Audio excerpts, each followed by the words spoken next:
Lauren Welch here to talk to you today about the Autodesk Vault Professional 2012 integration with the SO system SOLIDWORKS. As you may well know, Autodesk Vault Professional has integrations with many of the Autodesk products, but we also have third-party integrations with ProEngineer and SOLIDWORKS. Let's take a look at the SOLIDWORKS integration here inside of SOLIDWORKS 2011. You'll notice that we can log into the Autodesk Vault, and we can also access all of the Vault commands directly from the SOLIDWORKS ribbon. Upon logging in, you'll notice that we also have a tab inside of the SOLIDWORKS Feature Manager tree. Here we can have direct access and visual cues to let us know if vaults exist in the vault and need to be checked in. I can take this existing design and I can initially load it into Vault.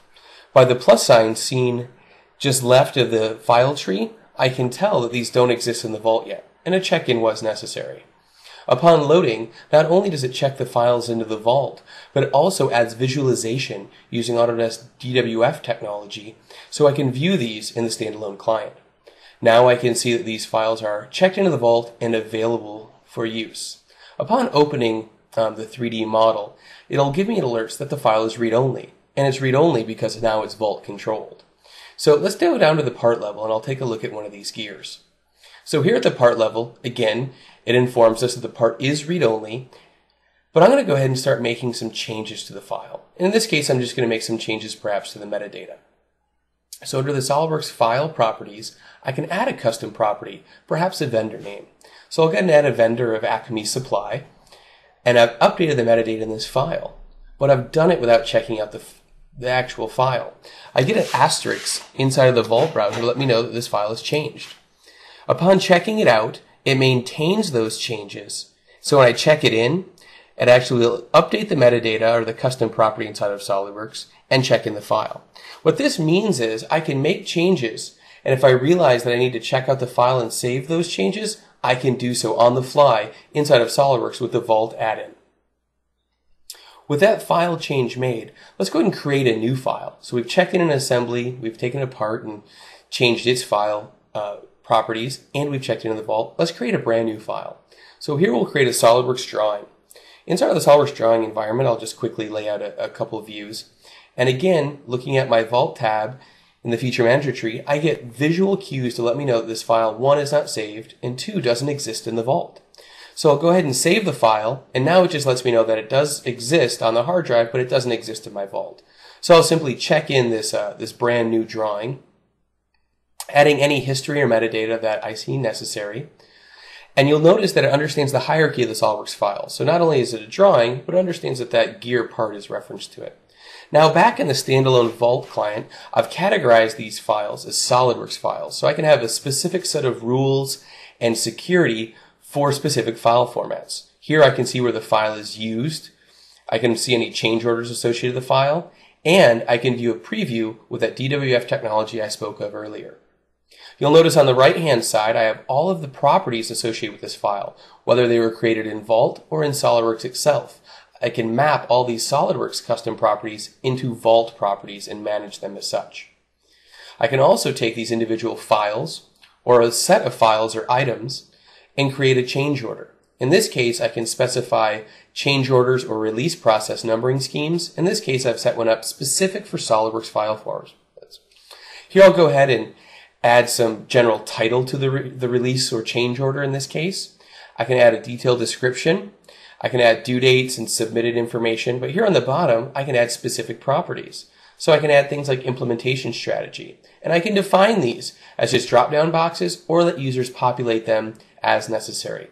I like the idea of the drop-down menu because that way people choose from set fields. So if I run reports later, I can see exactly the types of releases or ECOs that are being run at my organization. With this information filled out, I'll go ahead and attach any additional files that are necessary, add comments. I can attach things here like PDF or Excel spreadsheets. I can adjust the routing depending on the type of process this is. And in this case, it's a new product release. So it's just a very simple routing. It's all done by the administrator. Here I can see where it's at throughout the routing process. I can submit status, and you'll see I get a pop-up on the bottom that lets me know a change order has been submitted and is now in my work list. So over on the left-hand side, I see that the SOLIDWORKS release process has been added to my work list. I can verify it. I can check the status, and by double-clicking on any of the boxes in the status information, I pull up additional information, letting me know when it was created and who did the work there. So a very nice and direct way to see how this process can be worked through, whether it's a release process or a change order, all inside of Vault Professional, regardless of data, whether it's Autodesk native data or SolidWorks files. Now let's take a look at some of the special functionality. In this case, I have that gear part, and PRT gear, maybe that was just a concept name and really wasn't a defined part name. Well, new with Vault Professional 2012, I can simply right-click and I can rename the files. This functionality has been existing for Autodesk files for some time now, but is now available to the third-party files such as SolidWorks. So here I can go in, rename it with an actual part number. It understands the reference. They're managed inside of the Vault database. And now I can see if I use the where used, it would let me know that it was still consumed in that PRT-gear SolidWorks drawing. So again, I could rename various files.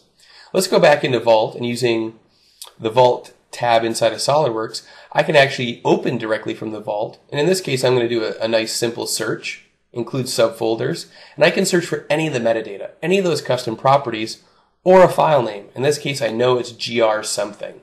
I simply perform the search and I find my GR 2001 file. From here, I can open it, which is simply to view it, read only, or I can check it out so I have the right access to the file. So I've checked it out. I'm going to use that open command directly from the Vault toolbar again. And let's take a look at that high-level assembly. Remember, inside of the Vault, I changed the file name. I didn't do that in my local workspace. So we want to see how that's going to be affected. I'll do a search for the SolidWorks assembly file, comes up with the part and the drawing, and I'll open up the drawing because the drawing includes the assembly and the part files. So here you'll see the browser tab lets me know that the SolidWorks drawing references the part and referenced the changed part name. I also have a SolidWorks plot manager inside of the standalone Vault client. So people that need to print out those SolidWorks drawings that have been released now have the access to do that with a SolidWorks specific plot manager. So here I can choose a particular drawing. With that drawing, I can assign it to a particular plotter or printer in my organization. And I can add as many documents as I want here. I could submit it or schedule it and go from there. So there's a nice overview of the third-party CAD integration between Autodesk Vault Professional 2012 and SolidWorks. From a high level, we're following all of the key data management workflows with Autodesk tools, but now with SolidWorks as well.